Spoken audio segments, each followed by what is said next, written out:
আলিজা পড়ো তো 13 নম্বর অঙ্কটা পড়ো।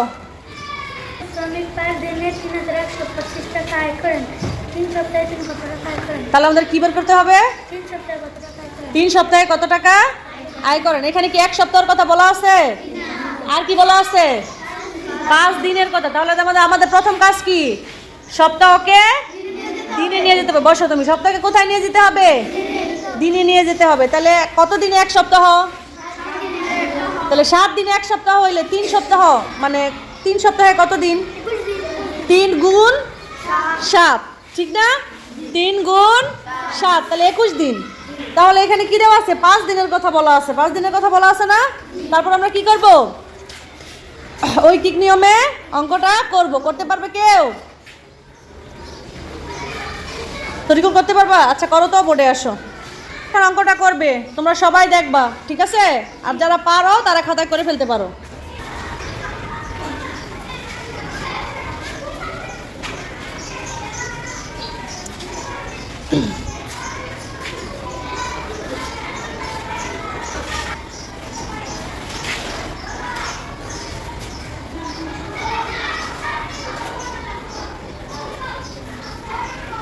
লেখা আরো সুন্দর করতে হবে তরিকুল, ঠিক আছে?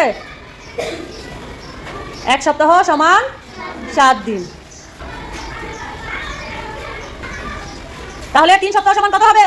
7 গুণ 3। তাহলে কত দিন হলো? 21 দিন। এখন আমাদের কি করতে হবে? দিন। 5 দিনে এত টাকা আয় করেন। 5 দিনে আয় করেন। কত টাকা আয় করেন 5 দিনে? 3125 টাকা। তাহলে কি হবে? পরে নিচের লাইনটা কি হবে? একদিনে। ঐকিক নিয়মে আমরা কি আনবো? একদিন। তাহলে 5 দিনে যদি 3125 টাকা আয় করে, একদিনে কি বেশি করবে না কম করবে? কম করলে কি করতে হবে? ভাগ।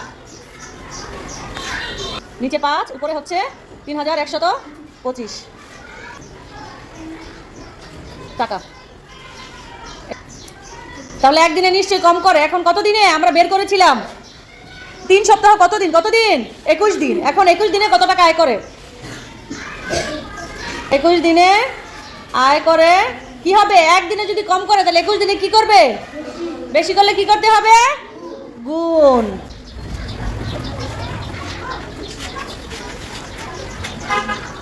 এখন কি করতে হবে? কাটাকাটি করতে হবে বা ভাগ গুণ করতে হবে। এখন 5-এর তো কোনো কিছু দিয়ে ভাগ করা যায় না, যায়? তাহলে যেহেতু উপরে 3125 টাকা আছে, আমার মনে হয় 5 দিয়ে 3125 ভাগ করা যাবে। আচ্ছা